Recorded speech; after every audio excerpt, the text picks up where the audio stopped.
उनकी कोई आइडियोलॉजी नहीं है, कोई सर विचारधारा नहीं है। सर जैसे स्टार्टिंग में जब सरकार आई थी नीतीश जी की, तो लोग बताते हैं, मैं भी देखता हूँ, काफ़ी टाइम से देख रहा हूँ कि विकास अच्छा कर रहे हैं वो सर, तो अपनी उसमें निजी कैसे हो सकता आते हैं जी कभी एनडीए के साथ, जी तो मतलब अपने आप को देखने से हम आगे कोई विचारधारा मैटर नहीं करता से हाँ कौन से विचारधारा को लेकर हम चल रहे हैं, किस विचारधारा पे हम अपनी विकास करेंगे।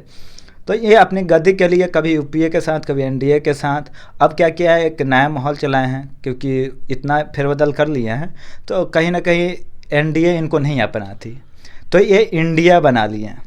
सर। अब तो इंडिया गठबंधन में, मेरा सुन लीजिए, जी सर।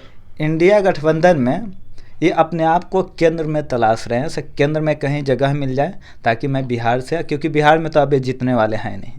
सर जैसे आपका कहने का मतलब है 2024 का इलेक्शन आ रहा है, तो नीतीश जी जब इंडिया से गठबंधन करने के बाद इनकी मंशा कहीं वो दिल्ली पे या लोकसभा में जाने की है क्या? देखिए ऑब्वियसली है, क्योंकि बिहार में उनका तो अब सफाया हो गया और बिहार से सोच रहे हैं से अब वहाँ पे दोबारा नहीं होगा तो केंद्र में कुछ जगह मिल जाए। हालांकि 2024 के चुनाव में मुझे नहीं लगता, हालांकि देखेंगे आगे, अगर होता भी है तो उनका तो जगह फिक्स हो जाएगा, अगर नहीं होता है तो फिर बिहार से वो 2025 से वो गायब है। अच्छा, उन्हें जो अगला नमस्कार, मैं लाल सिंह वर्मा आपके बीच लेके आ रहे हैं बिहार की राजनीति पर आवाज न्यूज का लोक चर्चा प्रोग्राम। मैं आपके बीच लाल सिंह वर्मा और हमारे सहयोगी विवेक सिंह जी हमारे साथ जुड़ चुके हैं।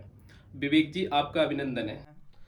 विवेक जी, नीतीश जी कभी किसी सरकार से, कभी किसी पार्टी से बार बार गठबंधन कर रहे हैं, जैसे कि एनडीए से अब उनकी बात चल रही है कि इंडिया के साथ गठबंधन कर रहे हैं, तो इसको लेके आप क्या सुझाव और आप क्या समझ रहे हैं सर, बताएंगे जरा।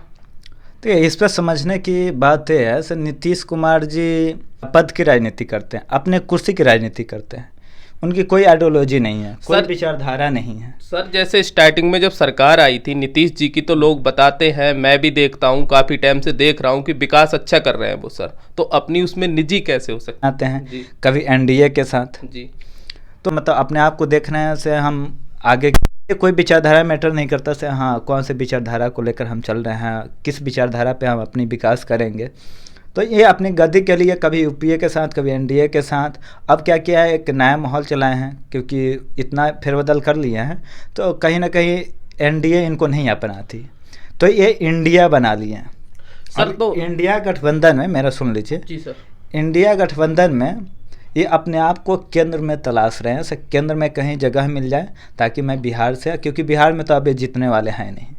सर जैसे आपका कहने का मतलब है 2024 का इलेक्शन आ रहा है, तो नीतीश जी जब इंडिया से गठबंधन करने के बाद इनकी मंशा कहीं वो दिल्ली पे या लोकसभा में जाने की है क्या? देखिए ऑब्वियसली है, क्योंकि बिहार में उनका तो अब सफाया हो गया और बिहार से सोच रहे हैं से अब वहाँ पे दोबारा नहीं होगा तो केंद्र में कुछ जगह मिल जाए। हालांकि 2024 के चुनाव में मुझे नहीं लगता, हालांकि देखेंगे आगे, अगर होता भी है तो उनका तो जगह फिक्स हो जाएगा, अगर नहीं होता है तो फिर बिहार से वो 2025 से वो गायब है। अच्छा, उन्हें जो अगला चुनाव आएगा तो सीएम पद के लिए उन्हें जनता नकार रही है? वो तो अभी नकार दी है सर। किसी टाइम पे सबसे बड़ी पार्टी बिहार की थी जी, अभी 3rd नंबर पे चले गए हैं। जी सर। तो कहीं ना कहीं अभी उनके जनता नकार दी है। अब एनडीए के साथ कोलैबोरेट किए थे तो उनकी सरकार बनी थी, लेकिन अब वो आरजेडी के साथ गठबंधन कर लिया, यानी यूपीए के साथ, तो अब में चीफ मिनिस्टर हैं। हालांकि देखिए 24 के चुनाव क्या निर्धारित करती है, उनको चीफ मिनिस्टर रहने देती है 1 साल के लिए। अच्छा सर, अगर नीतीश जी नहीं होते हैं बिहार के चीफ मिनिस्टर, तो सर अगले वाला कौन सा हो सकता है, अगला चेहरा कौन हो सकता है बिहार का? बिहार का अगला चेहरा कहना मुश्किल है जी सर, लेकिन मुझे लगता है 2025 में, क्योंकि जनता सभी को एक बार मौका देकर देख लिया। अभी तक की राजनीतिक में चल रहा था से बिहार में तेजस्वी यादव को मौका दिया जाए, मौका दिया जाए, लेकिन इस बार जो गठबंधन हुआ है जी सर, यूपीए के साथ नीतीश कुमार का, और वो चीफ मिनिस्टर बने हैं, Tejashwi Yadav vice chief minister बने हैं, यह निर्धारित कर दिया है 2025 में कभी मतलब कितना भी पार्टियां मिला के तो बिहार में जाएं, उनकी सरकार नहीं आने वाली है। भारतीय जनता पार्टी हो सकता है कुछ बेहतर करे चिराग पासवान के साथ, लेकिन भविष्य में देखा जाएगा से भारतीय जनता पार्टी किसको चीफ मिनिस्टर की दावेदारी देती है। तो सर जैसे बिहार में पकड़ मुझे तो अच्छी लग रही है कि तेजस्वी यादव 75 सीटें भी लाए हैं इस बार, तो अगली बार भी और अच्छा, क्योंकि काफ़ी मेहनत से लगे हैं, तो उनका प्रयास कहीं ना कहीं अच्छा दिखाई दे रहा है आपको जाता देखिए, हुआ? प्रयास तो सभी पार्टियां करते हैं, जी ठीक है, लेकिन इसको समझने वाली बात है जी से 75 सीटें उनको कैसे मिल गई। जी जी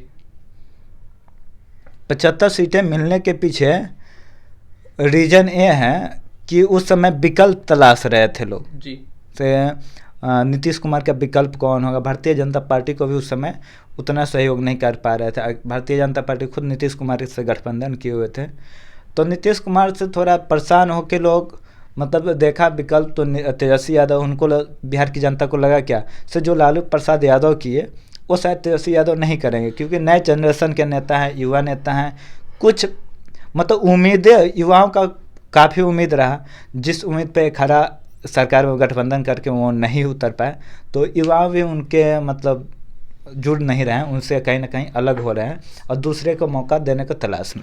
सर जैसे आप देखते हैं कि बार बार चिराग पासवान जी भी अपने बड़े बड़े वादे करते हैं, उनकी भी राजनीति में काफ़ी पकड़ बढ़ी हुई है, काफ़ी कुछ लोकप्रियता बढ़ी है, तो सर उनके लिए आप क्या कहना चाहते हैं? क्योंकि जो बिहार में एक बेकेंद्रीकरण हो गया है सत्ता का, सर केंद्रीकरण अब होगा क्या?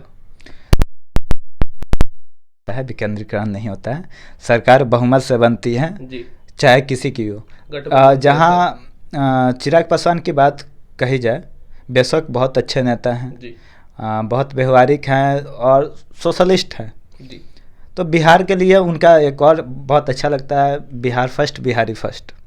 तो ये इसको लेकर कहीं ना कहीं वो अपनी राजनीति कर रहे हैं और बिहार के विकास के लिए वो सांसद में आवाज़ हो चाहे बिहार के किसी अन्य क्षेत्र में भी जाके आवाज़ उठाते हैं, तो बहुत अच्छा विकल्प है। और कहे जाते हैं से बिहार में मतलब बीजेपी के, भारतीय जनता पार्टी का हनुमान की भूमिका निभाते हैं और बेशक वो हनुमान की भूमिका 2024-25 दोनों में निभाएंगे।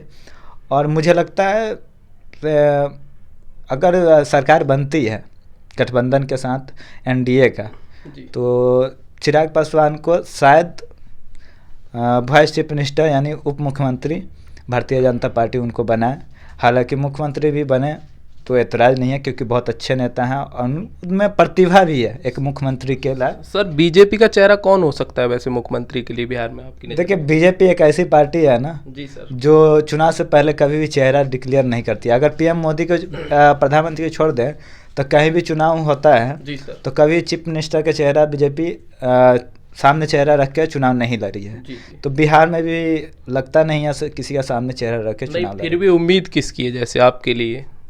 लड़े। सम्राट चौधरी भी हैं, जी सर उसके बाद अभी विपक्ष के नेता विजय सिन्हा जी है, तो उनको तो मुझे नहीं लगता बनाएंगे, लेकिन देखिए अब क्या होता है, कह नहीं सकते। भारतीय जनता पार्टी का कोई अंदाज़ा नहीं लगा सकता।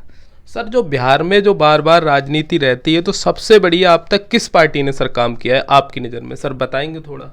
देखिए सबको मौका मिला है, सभी लूटे हैं। कोई ज़्यादा लूटता है फिर भी विकास अब करने मैं का अपना किसको अपना। बोलूं? जी सर 15 साल आरजेडी रही तो उसने विकास किया नहीं। 15 साल काफ़ी होता है किसी स्टेट को, किसी राज्य को। एक 20 साल रहे, मतलब 20 साल कुछ कमाल नहीं कर पाए, जी तो अब किसी से उम्मीद नहीं कर सकते और किसी को बेहतर भी नहीं बोल सकते से हाँ ये बेहतर है। 20 साल आपके लिए बहुत होता है। अभी पिछड़ा राज्य में बिहार आते हैं, क्यों आते हैं? 20 साल मुख्यमंत्री रहने के बाद भी अगर पिछड़ा राज्य आते हैं तो ये शर्म की बात है। और उनके चैलेंज लेकर अगर करते तो 10 साल इनफ होता है एक स्टेट में, मतलब दूसरे के तुलना में लगभग कहीं ना कहीं एक जगह बनाते। लेकिन आप 20 साल रहे, 35 साल तो इन दोनों खुद बर्बाद कर दिए हैं।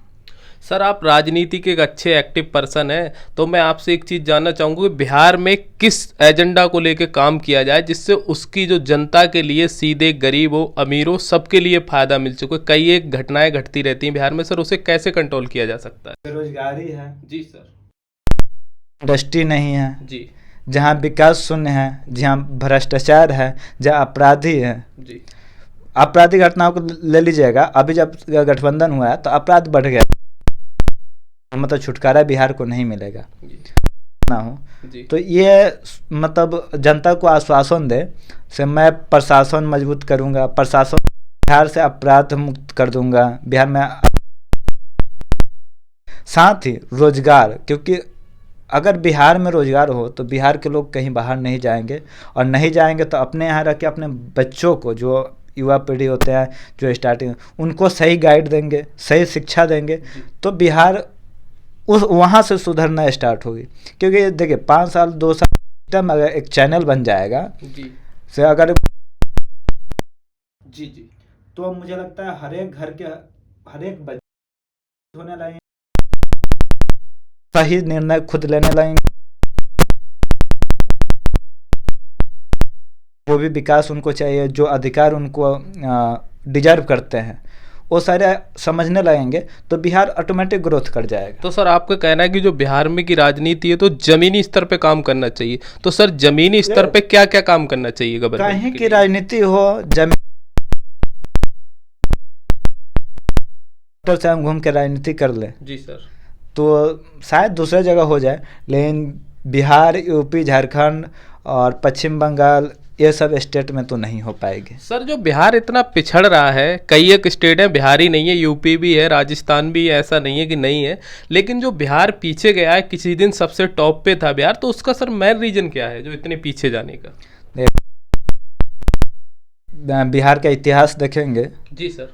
तो उससे पुराने किसी भी स्टेट के वो इतिहास नहीं रहा। जी जी बिहार का पुराना देखें तो बहुत डेवलप रहा, वहाँ से मतलब अंग्रेज वहाँ से अपना फाइनेंशियल सारे चीज़ चलाते थे। जी सर। लेकिन जैसे जैसे सरकारें आंदोलन। आई, जातीय राजनीति करने लगी,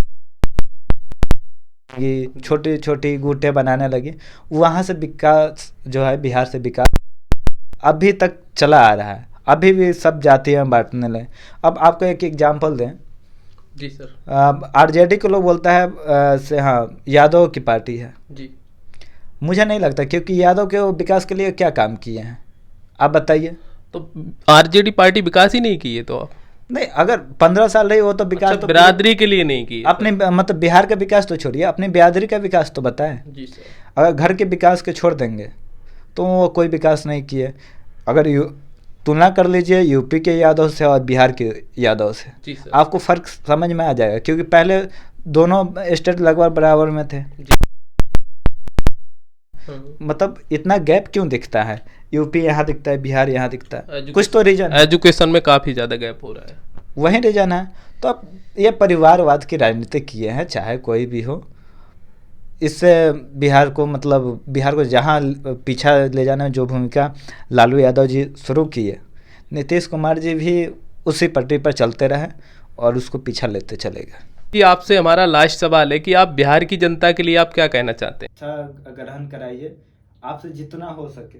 जब वो शिक्षित हो जाएंगे तो वो अपने अधिकार को पहचान लेंगे, और जो परेशानी आप झेल रहे हैं शायद आपके बच्चे वो ना झेलें। तो आप शिक्षित करें, अपने अधिकार को पहचानें, सही डिसीजन लें, सही सरकार चुनें।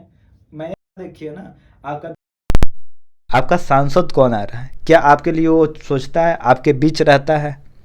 अभी देखिए एक ट्रेंड चलता है, भारतीय जनता मोदी जी को देख रहा है। मोदी जी को क्यों देखेंगे? मोदी जी हमारे विकास करने थोड़ा ना आएंगे, मोदी जी हमारे समस्या सुनने थोड़ा ना आएंगे, मोदी जी हमारे लिए स्वास्थ्य केंद्र थोड़ा ना बनवाएंगे, मोदी जी हमारे लिए स्कूल थोड़ा ना बनवाएंगे, हमारे विधायक बनवाएंगे, हमारे सांसद बनवाएंगे। तो हमें कैंडिडेट चुनना है। सर आपका कहना है जो विधायक है या सांसद है उस कैंडिडेट को देख के हमें सिलेक्ट करना चाहिए, उस तरह हमारी सेवा कौन हमें सेवा प्रदान कर सकता है, हमें सेवा कौन दे। ऊपर वाले नेतृत्व को नहीं देखना चाहिए। ऊपर वाले नेतृत्व का बिल्कुल हमें ध्यान, ठीक है। जब खुद के डेवलपमेंट होगा ना तो अब देश ऑटोमेटिक डेवलप हो जाएंगे। इतना ही जब सही रहेगी तो मोदी जी भी सही सही व्यक्तियों को अपना टिकट देंगे। भारतीय जनता पार्टी सही, तो जनता डिसाइड करेगी ना से किसको टिकट कोई दे। विदा लेते हैं और फिर से किसी मुद्दे को